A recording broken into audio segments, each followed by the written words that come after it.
Hola amigos, I am Tomo, the fastest guy to ever run across Scotland. This is the first episode as I try to break a sub 1 hour 17 half marathon and a sub 2 hour 45 full marathon in 2026. This is just the start as I continue to then push to try to become an elite level runner and do some crazy challenges. The reason for the hola as the introduction is that I have decided to set up camp here in the beautiful, chaotically mental city of Medellin, sitting 1500 meters above sea level, which has meant a little bit of acclimatization. Today I'm going to talk really briefly because quite frankly, you don't know who the feck I am.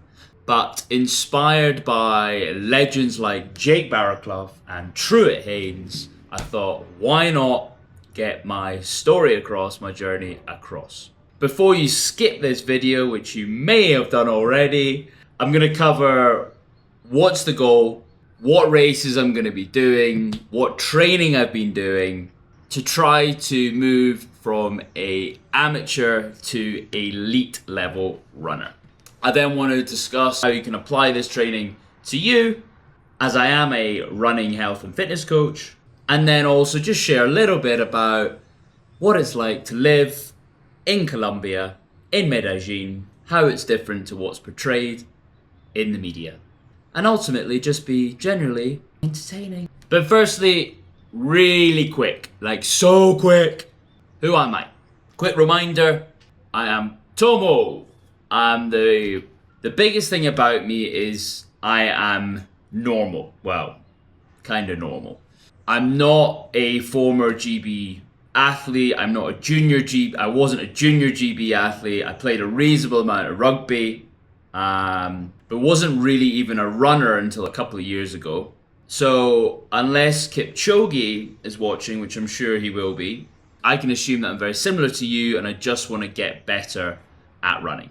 I've been on quite the journey, hence mess to marathon. I had a normal job in London for about 12 years. Unfortunately, began to really dislike it, spiraled, and my friend then took his life, which hit me enormously, created a huge amount of depression and anxiety, and I masked that with the use of alcohol, nicotine, drugs, you name it. I'd work all week, I'd go nuts at the weekend and repeat that cycle. After my mate took his life, it was almost a wake-up call for me to go, you have one life, no reruns, which I have tattooed on my arm. So I decided to do a number of running challenges. The main one that you may or may not know me from is I'm the first and only person ever to run a 50-kilometer ultra marathon in every county or area of Scotland, and there is 32 of them. So 1,600 kilometers, and I ran 32 back to back each day in 32 days. So 50k one day and so on and so forth.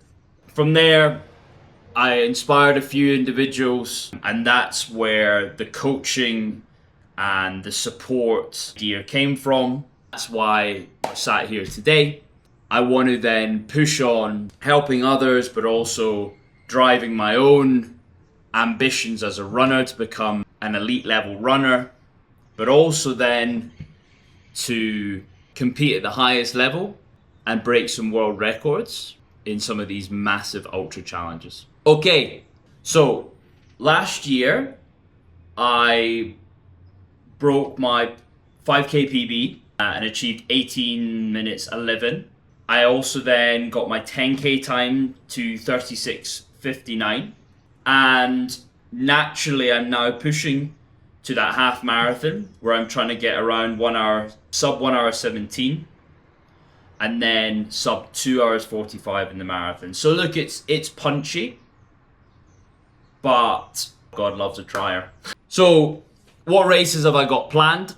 I'm thinking about doing a couple over the next few months in South America, but my PB race that I'm going for the half marathon will be the Hamburg half. I believe it's called the Hella Hamburg half on the 28th of June this year.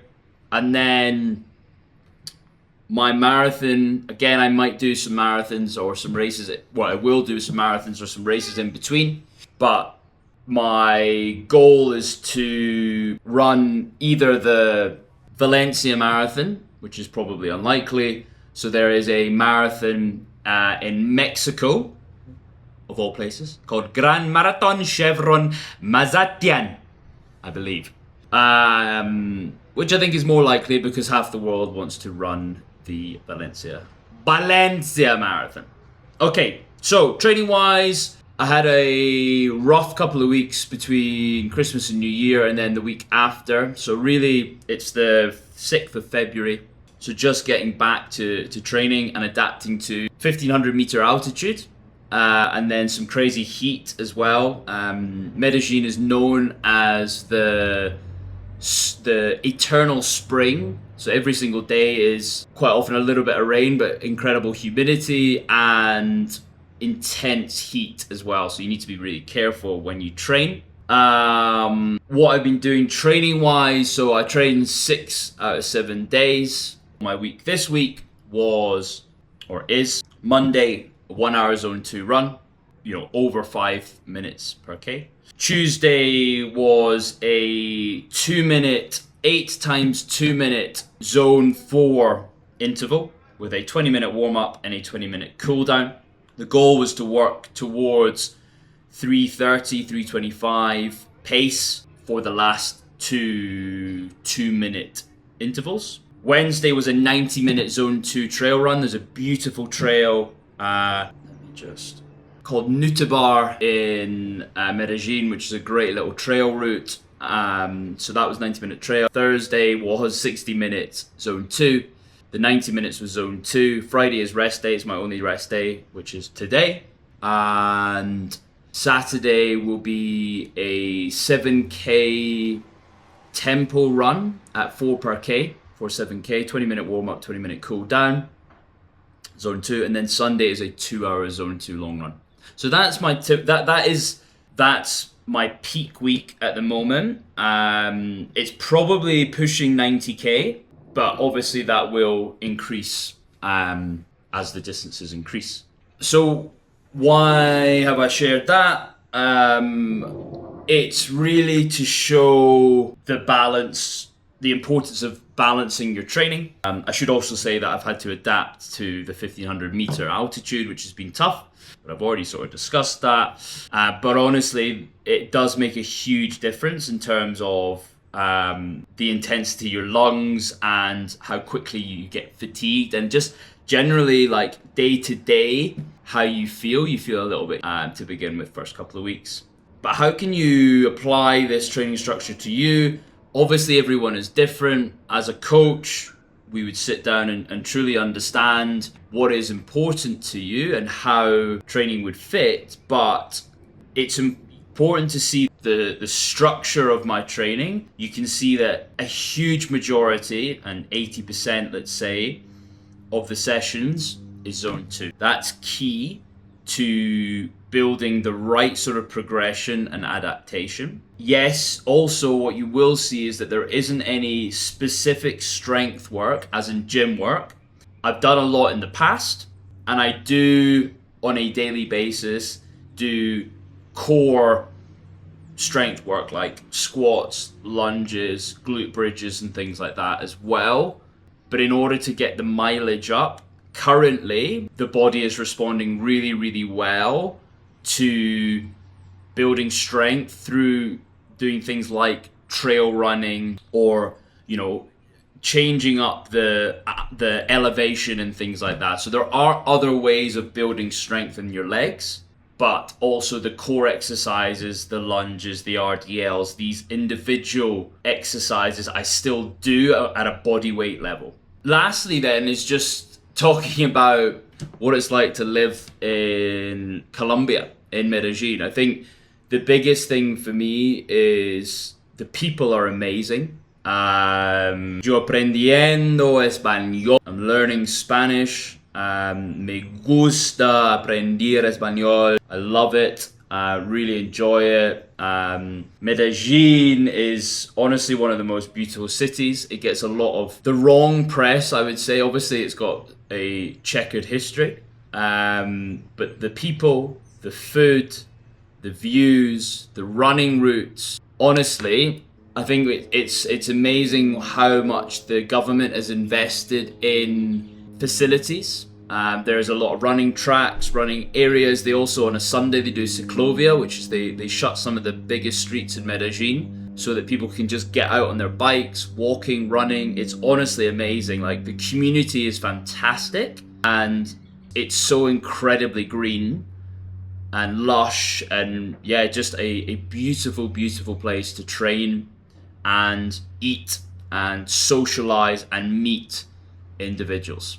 In terms of a safety presence as well, just like any other major city, yes, you have to be careful.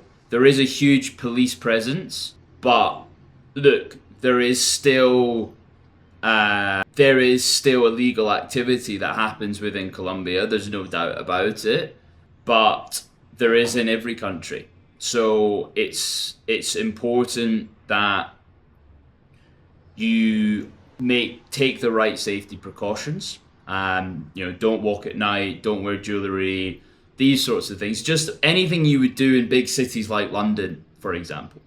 But yeah, it's as simple as that. That is month 1, and hopefully that has been useful, interesting, and until next time, one life, no reruns.